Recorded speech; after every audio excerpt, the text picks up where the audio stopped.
My father raised his coffee mug at his retirement dinner, turned it slowly clockwise 3 times, and set it down without drinking. To everyone else at that table, it looked like an old man fidgeting. To me, it meant the floor had just dropped out of my life, because that was the signal we'd invented when I was 9 years old, and it meant only one thing.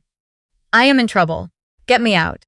I'm going to tell you exactly what happened over the next 11 days, because I still wake up some nights and have to remind myself it actually ended the way it did. But first, if stories about families protecting each other matter to you, take a second to subscribe and tell me in the comments where you're watching from. It helps more than you know. Okay, let me start at the beginning. My name is Wynn. I'm 29, and I work as a pediatric nurse in Columbus, Ohio. My dad and I have always been close in that particular way that happens when it's just the two of you for a long stretch. My mom didn't die. She left when I was 8, drove to her sister's in Arizona, and mostly stayed there. And after a year of me crying at the kitchen table, my father sat down across from me one night and said, we needed a way to talk without words. A way that, if we were ever somewhere we couldn't speak freely, we could still tell each other the truth. He came up with the mug thing because he was always holding a coffee mug. Turn it 3 full circles, slow, deliberate. I'm in trouble. Get me out. We used it maybe 4 times in 20 years. Once when a man at a gas station was making me uneasy, and I didn't want to say so out loud. Once when my father's brother showed up drunk to Thanksgiving and Dad wanted me to find a reason for us to leave. It was never wrong. That's the thing you have to understand. In 20 years, it was never once a false alarm. So when he did it at his own retirement dinner, in a private room at a steakhouse with 12 people clapping for him, my whole body went cold. Let me back up about 18 months, because none of this makes sense without her. My father spent 31 years as a high school physics teacher. He's the kind of man who fixes your car and explains what he's doing the whole time, who keeps a notebook of every bird he's ever seen in the backyard, who never raised his voice at me once in my entire life. After my mother left, he didn't date. For 2 decades, nothing. I used to worry about it, honestly. I'd picture him eating dinner alone with the TV on, and it would put a stone in my chest. I wanted him to have someone. Then about a year and a half ago, he mentioned a woman from his church's grief support group. He'd started going after his older sister passed, just for the company, and there was a woman there named Coralie who'd lost her husband to a long illness. He talked about her the way you talk about good weather, easy and grateful. She listened, he said. She really listened. She remembered things. When he had a doctor's appointment, she'd text him afterward to ask how it went. I remember thinking, finally. Finally somebody sees how good he is. The first time I met her, she'd already done her homework on me. She knew I was a nurse. She knew which hospital. She knew my dog's name was Pickle, and that I'd run a half marathon 2 springs ago, and that I took my coffee with too much creamer, which is a thing only my father teases me about. She brought it up like an inside joke we already shared. Looking back, that was the first splinter, the way she'd assembled a version of intimacy with me before we'd ever spoken. But in the moment, it just felt warm. She was attentive. She laughed at my dad's terrible jokes in a way that made his whole face light up, and I hadn't seen his face do that in years. I drove home that night and called my best friend and said I think my dad's in love, and I cried a little, the good kind. Things moved quickly after that. Quicker than I would have chosen if anyone had asked me. But nobody asked me, and why would they? He's a grown man. Within 4 months, she'd more or less moved into his house. Within 7, he called me on a Tuesday afternoon, breathless, and said they'd gone to the courthouse that morning and gotten married. Just the 2 of them. No ceremony. He apologized for not telling me first, said it had been spontaneous. Said Coralie thought a big wedding would feel like a betrayal of the spouses they'd both lost, and that made a sad kind of sense to me. I told him I was happy for him. I think I even meant it. But here's what I noticed in the months after, the small things that I filed away without quite letting myself look at them straight. He stopped answering his phone. Not entirely, but more and more it was Coralie who picked up. He's in the shower, she'd say. He's napping. He's been so tired lately. He's out in the garage. Let me have him call you back, and then he wouldn't. When I did get him, the calls were short, and there was a quality to his voice I couldn't name at first. Careful. That's the word I landed on eventually. He sounded careful, the way you sound when someone's in the room and you're aware of every word. He started canceling on me. We had a standing things, second Sunday of every month, breakfast at a diner near my apartment, just us. He'd never missed it. Then he started missing it. Coralie wasn't feeling well. They had a thing. The car was acting up, which was absurd because my father can rebuild an engine. Each excuse was reasonable on its own. It was only when I stacked them up that the shape of it bothered me. And he got thinner. Quieter. The last time I'd seen him before the dinner, maybe 6 weeks earlier, he'd hugged me a beat too long in the driveway. And when he pulled back, his eyes were wet and he said, "You're a good kid, Win," like he was putting it somewhere safe. I drove home turning that over and over. I told myself he was just getting older. Sentimental. I told myself a lot of things, so. The retirement dinner. It was a Friday in October. The school had organized a little party earlier in the day, but the dinner that night was family and close friends, 12 of us in that private room with the dark wood walls. Coralie had planned it. She stood when we arrived and hugged me, and she smelled like expensive perfume. And she'd done something different with her hair, and she looked, I have to say, lovely. She gave a toast before the food even came. She talked about how grief had brought them together, and how she'd never expected to love again, and how my father had given her a second life. People dabbed their eyes. I watched my dad while she talked. He smiled at all the right moments. He held her hand on the table. And he did not look at me once. That was strange. At any gathering my whole life, my father's eyes find me.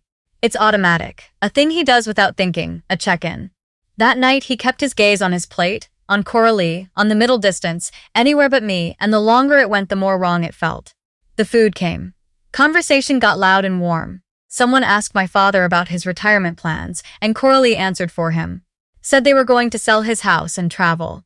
Get an RV, see the national parks, and this was news to me. All of it, the selling and the traveling. And I looked at my dad to see his reaction, and that's when he picked up his coffee mug. The waiter had just brought it. He wrapped both hands around it, and he turned it. Once, slow, twice, 3 times. Then he set it down and folded his hands and looked at the table.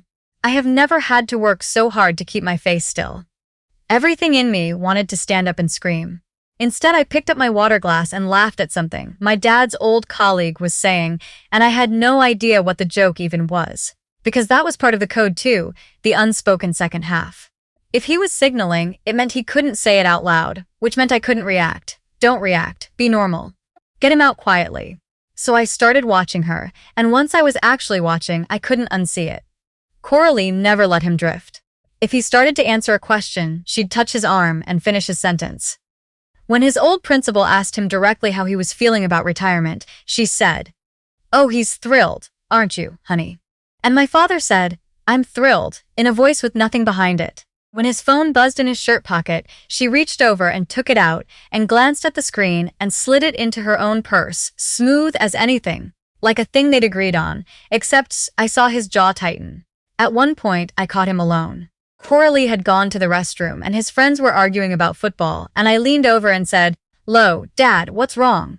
And he didn't look at me. He looked at his hands and he said very quietly, "Not here." That was all. Not here.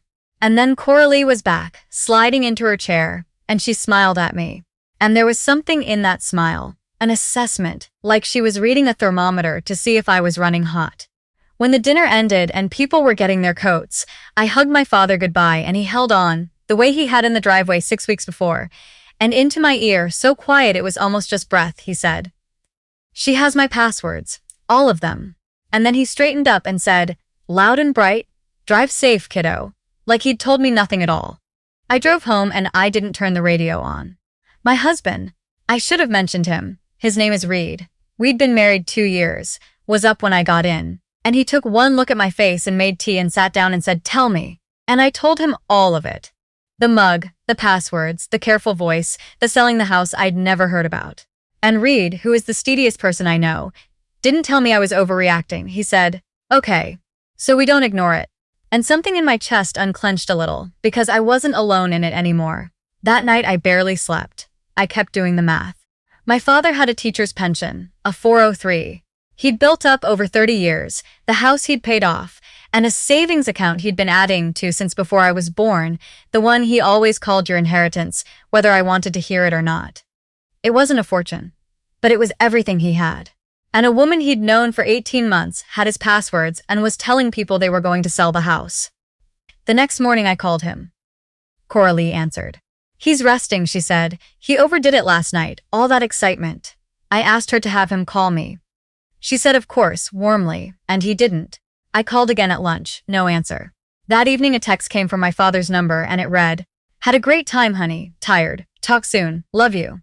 And I stared at it for a long time, because my father does not text like that. He texts in fragments. He uses too many periods and forgets to capitalize and signs them dad even though I obviously know it's him. This was smooth, punctuated. It was somebody doing an impression of him. I showed it to Reed and he read it twice and said that wasn't written by your dad. And I said I know. And he said, then either he's being watched or he's being kept from his phone. And either way we need to move carefully. Because if she realizes we're on to her, she could do something we can't undo. Reed works in banking compliance. He spends his days looking at money moving in patterns that aren't supposed to make sense to the people doing it. He's good at it, the way my dad is good with engines, a kind of pattern recognition that's almost a sixth sense. He said, let me look into her. Quietly. Public records, nothing illegal, just what anyone can find. And I said do it. It took him 2 days, working at night after his real job, and what he found made me physically sick. Coralie wasn't her first name, it was her middle name. Her first name went with a last name I'd never heard, and under that name there was a marriage in Indiana 11 years ago, to a retired pharmacist widower, who died of what the obituary called a sudden decline 20 months after the wedding. Before he died, he'd sold his house and liquidated his retirement accounts. There was a daughter in that family who'd contested the estate and lost. Then, under yet another last name, a marriage in Kentucky 6 years ago, to a widower again, a retired contractor. And that one didn't end in death, it ended in a quiet divorce. But the man's adult son had filed a police report, alleging financial exploitation that went nowhere, because the father refused to cooperate, refused to even speak to his own kids by the end. Both men were lonely. Both had recently lost wives. Both had money sitting in accounts they'd spent their whole lives building. And both had a grown child who'd watched it happen and been unable to stop it. It's a pattern, Reed said, looking at me across the kitchen table. At 1 a.m, his face gray in the laptop light. She finds widowers in grief groups. She isolates them from their kids. She gets the passwords, and then either they die or she's gone before anyone can prove anything. I want you to understand what that felt like. It wasn't fear exactly. Fear is for things that might happen. This was the floor confirming what the mug had told me 4 days earlier. My father had reached across a dinner table full of people and told me the truth in the only language she couldn't intercept. And I'd heard him, and now I knew what I was hearing. But knowing wasn't enough. Reed kept saying that. A bunch of public records and a pattern isn't proof of anything happening right now. We needed something current. We needed to talk to my father, alone, with her nowhere near him. So I did something I'm not proud of and would do again in a heartbeat. I lied. I called the house and Coralie answered. Of course she did, and I made my voice light and a little embarrassed, and I said, Coralie, I have a huge favor. My hospital's doing this family CPR certification thing, and I need a partner for the practical, and Reed's traveling.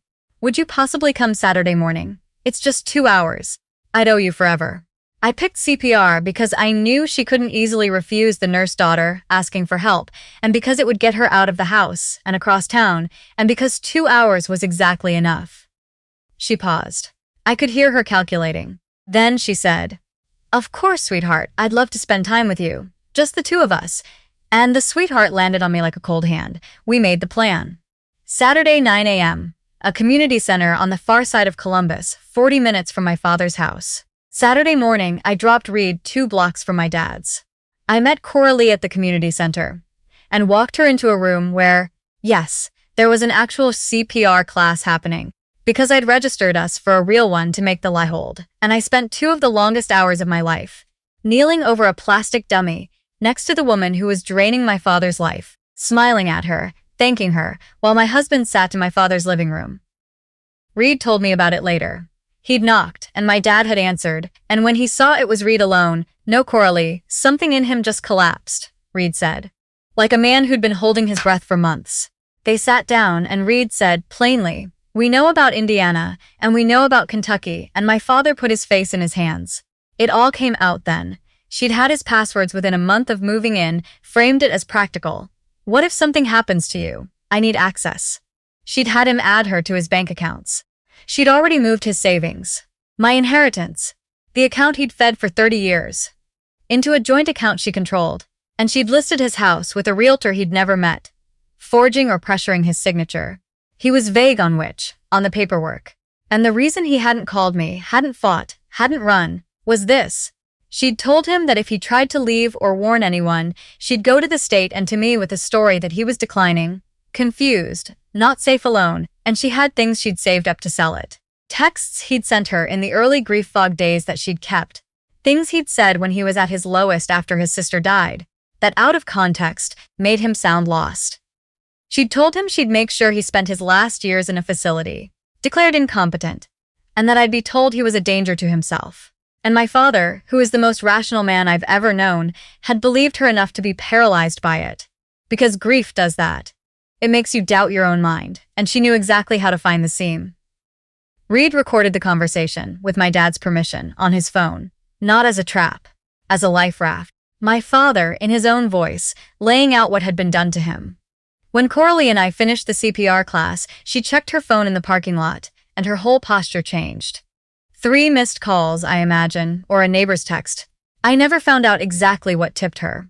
She said she had to get home. Something had come up, and the warmth was gone from her like a light switched off. I said, sure, no problem, thank you so much, and I watched her drive away too fast. By the time she got back to the house, my father was gone. Reed had taken him to our place. And Coralie walked into an empty house and a phone call, an hour later, from a lawyer Reed had lined up that morning, informing her that my father was revoking her account access, that the house listing was being pulled, that a forensic accountant was already reviewing the transfers, and that the police had been given documentation regarding 2 prior marriages in 2 states. She didn't fight. That's the thing about people like her, Reed said. They don't fight when the math turns against them. They just leave. They're always already half-packed. By Monday, she'd cleared her things from the house and vanished, the way she'd presumably vanished from Kentucky. But this time, she didn't leave with anything. The savings were frozen and recovered. The house was my father's again. And this time, there was a daughter and a son-in-law who'd kept records and a recording, and who would not refuse to cooperate the way those exhausted, ashamed men before us had. The detective who took the case told us, gently, that conviction was hard in these things, that she'd surface somewhere under a new name and start again, and that what we'd really done was save my father, not stop her, and that I'd have to make peace with the difference. I haven't, fully. I think about the next widower, in some other church basement, and it keeps me up. So I'll say this plainly, because one of you watching needs to hear it. If you've recently lost someone, you are not weak and you are not stupid. But you are a target, for years, longer than you'd think, and the kindest thing your family can do is stay close enough to see the small changes. The canceled breakfasts, the careful voice, the phone someone else keeps answering. Those are the signals, even when there's no secret code. My father lived with us for 3 weeks while everything got sorted. He slept a lot at first. Then one morning I came down and he was making coffee in our kitchen, humming, and he poured himself a cup and he caught me watching from the doorway and he raised the mug toward me, just an inch, a little salute. And then he turned it once. Slow, just once. And he smiled at me and I understood that too, because we'd never needed a signal for this one, but we have it now. One turn. I'm okay, I'm safe, you can stop watching. I keep my coffee mug close still, old habits. But I haven't had to turn it 3 times since that night at the steakhouse. And if I'm lucky, if we're both lucky, I never will again.